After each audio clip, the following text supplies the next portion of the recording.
Welcome to the New Books Network. Hello everybody, and welcome back to New Books in Christian Studies, a channel on the New Books Network podcast. I'm your host, Crawford Gribben, and today my guest is Jonathan D. Beakey. Jonathan is an adjunct professor of historical theology at Puritan Reformed Theological Seminary in Grand Rapids, Michigan, where he also serves as Director of Admissions and Registrar. Today we're talking to Jonathan about his brand new book, Duplex Regnum Christi, Christ's Twofold Kingdom and Reformed Theology, just published by Brill in their prestigious series, Studies in Reformed Theology. Jonathan, it's great to have you on the show. Congratulations on the book, and really look forward to chatting about it. Thank you, Crawford. Thank you for having me on. It's a pleasure. It's great to see you. Before we jump into Duplex Regnum Christi, Christ's Twofold Kingdom and Reformed Theology, could you tell us a little bit about yourself? Sure, yes. So I'm married. I have 4 children. Live here in Grand Rapids. I work at the seminary, Puritan Seminary, as you indicated. Have been here since 2011. Historical theology is my topic of interest and research and writing and study. I work here as well as a missions director and registrar.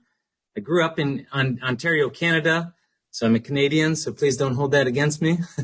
Love hockey and coffee as a true Canadian would. And went to, as I said, got married, 4 children, went to both Westminsters, actually, Westminster in California for my master's degree, and then went to Westminster, Philadelphia for PhD studies, but then finished that at the University of Groningen in 2019. Very good. And this book is the fruit of some of your recent research in this area, Jonathan, isn't it? So this idea of two kingdoms, or as you help us see in the book, elsewhere in the tradition, a twofold kingdom, is a really big issue in a lot of recent conversation in popular and academic Reformed theology, isn't it? And one of the things you're doing in this really magisterial book is taking that problem of interpretation and dropping shafts into it to try to establish what the historical position has been as it has developed over the course of Christian history, more recently within the Reformed tradition. Massive project, massive range, complicated. So what were some of the challenges that faced you as you developed this project? You talk in the introduction about vocabulary, regional variety, social political context, and so on. What were some of the challenges that you faced? Yeah, very good. So let me just, before answering that, I can tell you a little bit about my interest in the topic, how I became interested in it, and then the challenges faced in researching it. So, as I said, I grew up in Canada, Ontario. I went to Redeemer University, where I studied under Al Walters. I don't know if you're familiar with him. He wrote the book Creation Regained. Kind of got a foundation from more of a neo-Calvinist, transformationalist type of background. And then, as I said, I went to Westminster Seminary in California and studied under David Van Drunen there. So kind of I got both sides, in my educational background, more from the transformationalist side of things, and then from Dr. Van Drunen. And what always plagued me was both sides, or both camps, if you will, were drawing from a Reformed background, Reformed sources. Both were claiming to be drawing from the historic Reformed position. And so it was always in the back of my mind, how can both be drawing from this one source? What truly is the historic Reformed position on the two kingdom approach? So that really is what plagued me and was the central question in my mind as I came to this research. Talking about challenges in this, a lot of challenges. Again, when you're trying to define what is the Reformed position, that in itself is a very difficult question, right? I mean, you're dealing with a massive amount of period of history of figures who to research, how to be selective in this.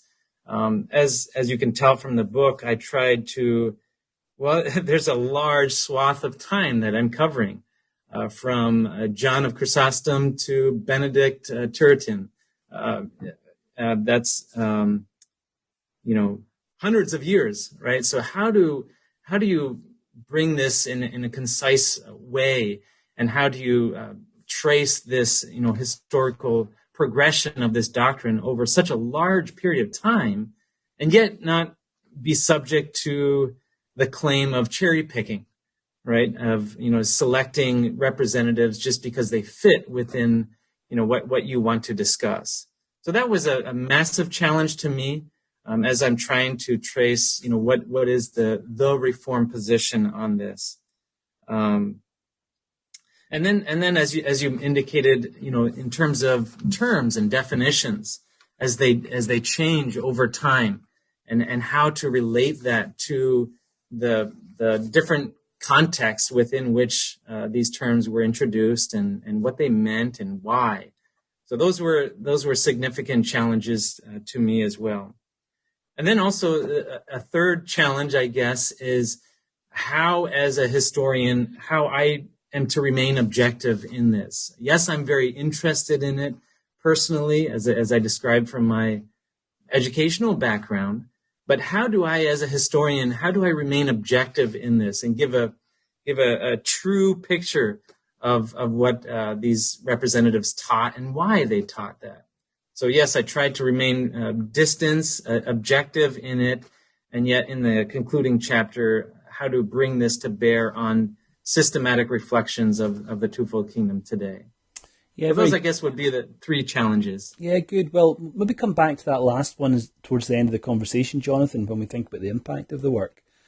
I suppose one of the major arguments that stretches across the chapters is the argument that within Reformed systematic theology, the discussion of the twofold kingdom or the two kingdoms moves from being placed within discussions of politics or ecclesiology, eventually to be located within discussions of Christology. Now, maybe for some people listening, that seems like a very complex thing to get your head around. So just in a nutshell, could you break that big argument down and help us understand what's happening and why that matters? Sure. Yeah, that's a good question. As you said, that is one of the major arguments of the book, is that as we come across this doctrine within the reformational figures, magisterial reformers, that the discussion often happens as you are finding it within a distinction between the magistrate and the church. So, the discussion always happens within the context of ecclesiology. So what the church is meant to be and how that's distinct from the civil magistrate. You see a shift over time as you get into Reformed Orthodoxy, when the discussion happens much more in Christology, in defining who Christ is and the person, his person, and his work. I describe this as more of a bottom-up approach in the conclusion, as in the reformational figures, more of a bottom-up approach, whereas as you get into Reformed Orthodoxy, more of a top-down approach, much more of a Christological approach. And I think that it's helpful to consider this, because it's helpful to understand, where do you begin with your distinctions and definitions? What's the starting point for these definitions? For the magisterial reformers, the discussion became in the created order. So looking here, as the church is the function of the church as distinct from the magistrate, looking in this realm here. Whereas in the Reformed Orthodoxy, it was, as I said, much more of a top-down approach. It begins with who Christ is and his work, and the distinction flows down from that. So it's important. It might seem like a minor difference, but for the Reformed Orthodoxy, it was actually a very important difference, because it matters where you start in terms of definitions. And I suppose it matters where you start in terms of telling this story as well, doesn't it? So you begin your discussion with a very substantial chapter on pre-Reformation discussions of this idea of two kingdoms, or perhaps we should say two cities or two swords. Could you help us understand what's happening with this idea before the magisterial reformers begin their articulation? Yeah, very good. Yes, as I said, I try to give a broad sweep of history, and again, you're in terms of intellectual history, you're trying to show the organic development over time. So yes, I do have one chapter. It's a very select chapter, beginning with ancient and medieval figures. So I begin with John of Chrysostom.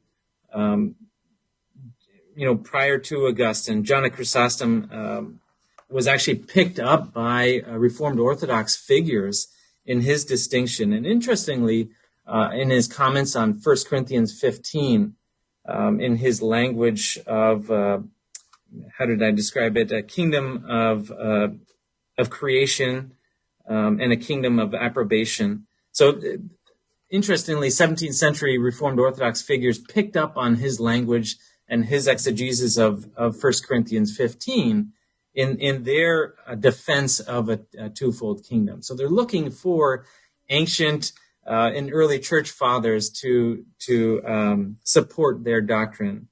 And then, yes, of course, you have the massive figure of Augustine, right, in his two cities and two kingdoms work. So yes, certainly that provides sort of an intellectual context for this later.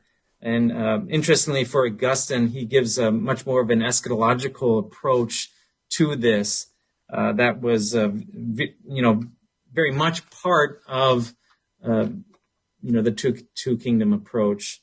So yes, different figures within the early church. I only focused on a select few, Chrysostom, Augustine. I did in the medieval figures. I focused on Aquinas and then William of Ockham, and then also the two swords construct within the medieval period.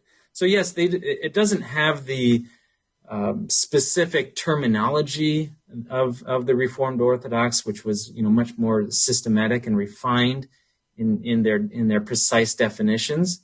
But I tried to demonstrate the organic flow of this, that it's not something that they are creating, out of the sky. There are ancient and medieval precursors to this, even though not everything is there. Organically, it's related, but it's developing, and they're drawing upon different ancient and medieval precursors. Yeah, very good. And with this discussion of the pre-Reformation church, you take us immediately to Luther, don't you? And you explain in that chapter that Luther is hard to read on this subject. His terminology isn't always fixed or precise. He can sometimes use words with multiple significations. And again, in terms of concepts, he talks about two realms, two governments, and two peoples, doesn't he? What does Luther do to set up the discussion for Calvin and the later Reformed Orthodox of how to think about church and civil government? Yes. Luther is a hard figure to summarize well, and as I indicated in the introduction to this chapter on Luther, this is a massive discussion in Lutheran scholarship. It's at the top of Lutheran scholarship. So to do justice to him in one chapter was certainly challenging. And therefore I had to rely on different summaries for Luther and to try to summarize this well. And as you indicated, part of this was Luther wasn't a systematician. He would employ various terms equivocally, throughout his works. And so I did rely on Krauss, who did a dissertation on Luther, and I thought he did that quite well. And he suggested these three different overlays of Luther, the two realms, two rules, and two peoples. These simultaneous overlays of Luther, and that summarizes well Luther's two kingdom doctrine. So that these three overlays had to be held simultaneously, and that would give justice to the Lutheran doctrine. And then, of course, without falling into the trap of having a simple distinction of church and state, but that this is tied to all of Luther's theology, a much more of a holistic approach to this, and that a lot of the paradoxes as held in Luther's theology of law and gospel, or different two kinds of righteousnesses, that this is important to consider all of that within Luther's theology. And then what I've also added to this as well is, even though it's not explicit in Luther's theology, that it's necessary to hold this as a post-lapsarian doctrine for Luther. Many I think have failed and missed this point, that they've held that the two kingdoms doctrine for Luther was a natural distinction, one that was part of the created order. But I think it's much more helpful to understand it as a post-lapsarian distinction for Luther, even though he might not have explicitly stated that. I think it makes sense within his theology that it presumes the presence of sin and the promise of a mediator and salvation, that this is important for him. So yes, that's I think from Luther you see that carried on into Calvin and other Reformed Orthodox figures as well. The need for sin to be there and the promise of a mediator for this distinction to make sense. Support for this podcast comes from Invent Together. According to studies, less than 13% of all inventors who hold a U.S. patent are women. Black and Hispanic college graduates patent at half the rate of their white counterparts. But we can fix that by increasing participation in innovation and patenting by underrepresented groups. It would quadruple the number of American inventors and increase annual GDP by almost $1 trillion. Invent Together is a coalition of organizations, companies, universities, and concerned citizens committed to ensuring that everyone has the opportunity to invent and patent. Because the more diverse the American patent system gets, the stronger and more successful our nation will become. What can you do to help diverse inventors patent and unleash economic opportunity? Find out at inventtogether.org. Learn more and take action today. And I suppose we see that come out very clearly in the chapter that you have on Martin Bucer and John Calvin. And I thought it was really interesting the way that you decentered Calvin from the discussion by having him come after Martin Bucer. What was your thinking in doing that? What does Bucer do for us, maybe that Calvin doesn't in terms of this discussion? Well, yeah, that's interesting that you know it. I do. I didn't want to focus too much on Calvin, and make him the sort of central figure and him to be the standard by which everybody else is measured, right? That's certainly not the point. And perhaps part of the what I'm trying to correct in terms of the historical presentation of this doctrine, that Calvin is the measure, or the terminology of Calvin is the measure for this particular doctrine. But yes, Bucer, I think, is rightly placed before Calvin in this. And I think I was keyed onto that by Matthew Tuninga.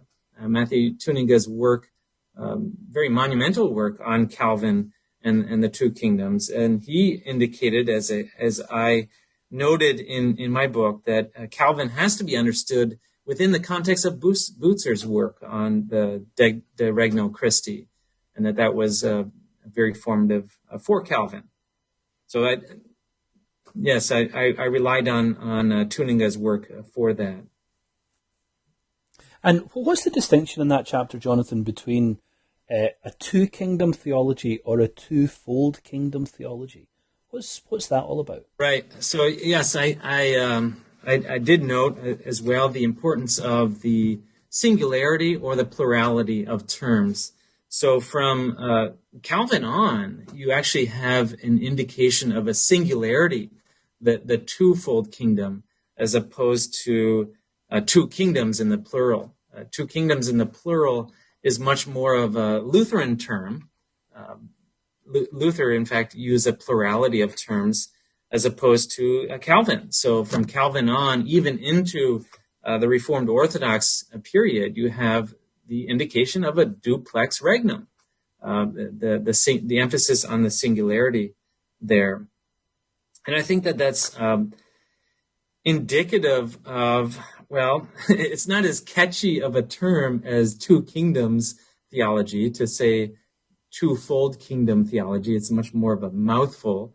But I think it's important to recognize that Christ's kingdom is singular, and to emphasize that, as I made in the conclusion, that from Calvin on, you didn't recognize a distinction of Christ's kingdom in terms of a scope or spatial a spatial distinction, but in terms of mode.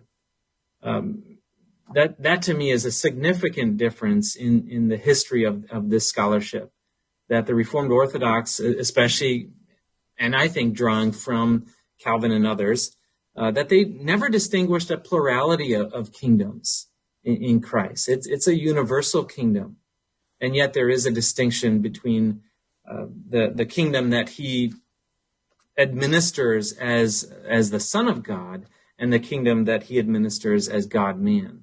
So this is a distinction in terms of mode, not in terms of scope. If it was in terms of scope, the plurality would make sense, right? That there are two separate kingdoms that Christ administers, but no, it's in terms of mode, and therefore it's a singular kingdom.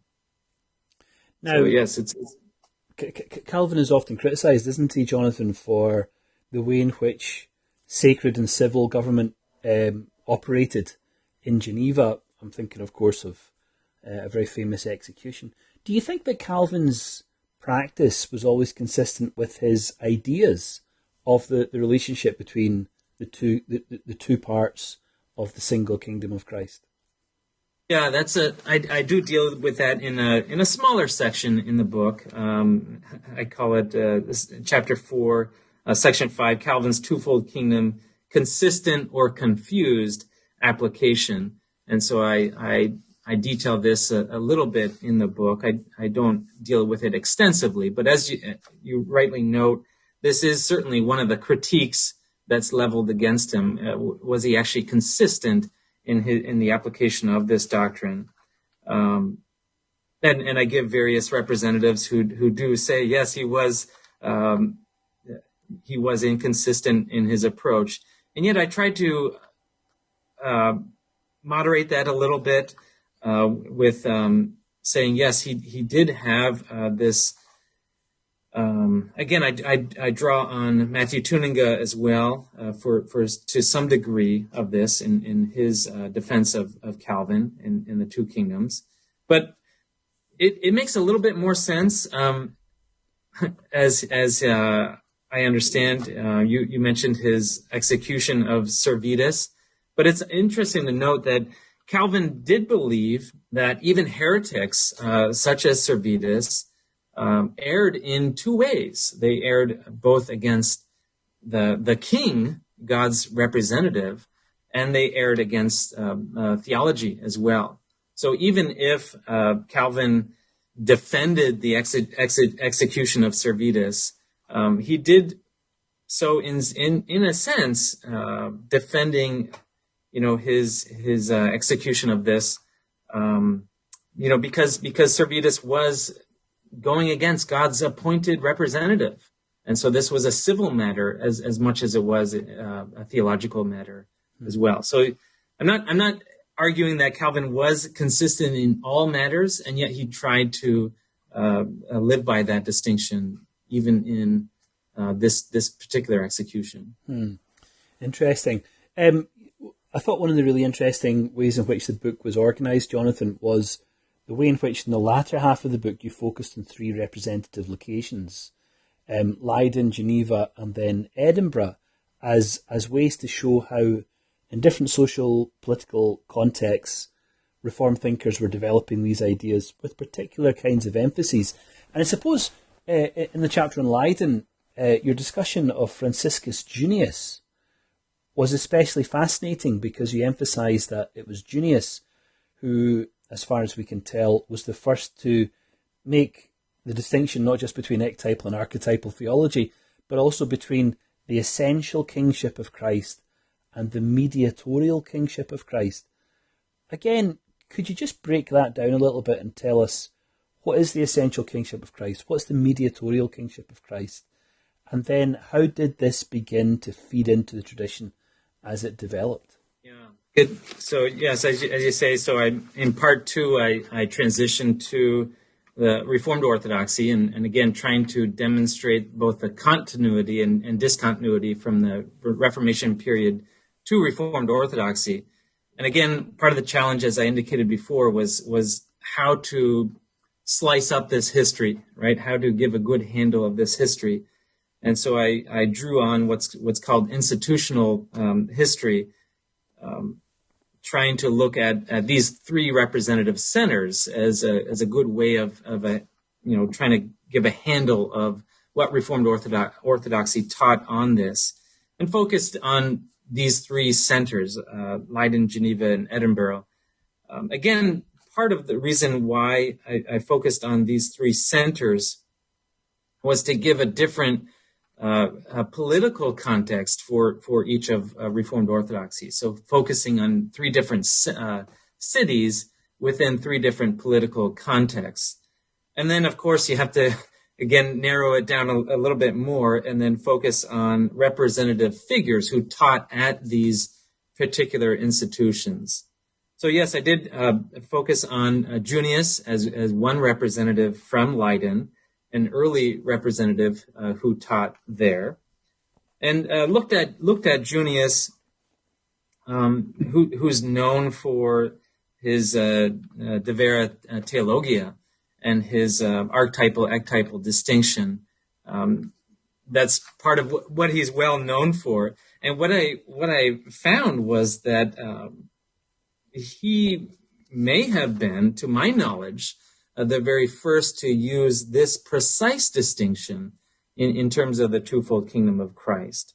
That's the earliest reference that I found for, the very precise Latin terminology for the essential kingship of Christ as opposed to the mediatorial kingship of Christ.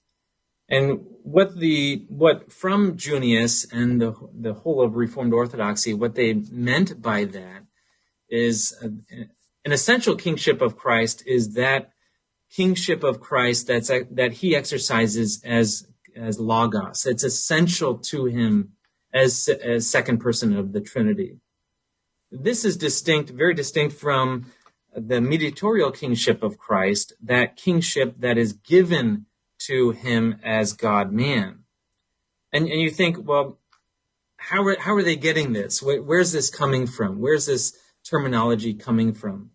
Well, they looked at particular verses such as Matthew 28, when it talks about a kingship that all authority is given to the Jesus Christ from the Father, or 1 Corinthians 15, when the Son hands over a kingdom back to the Father.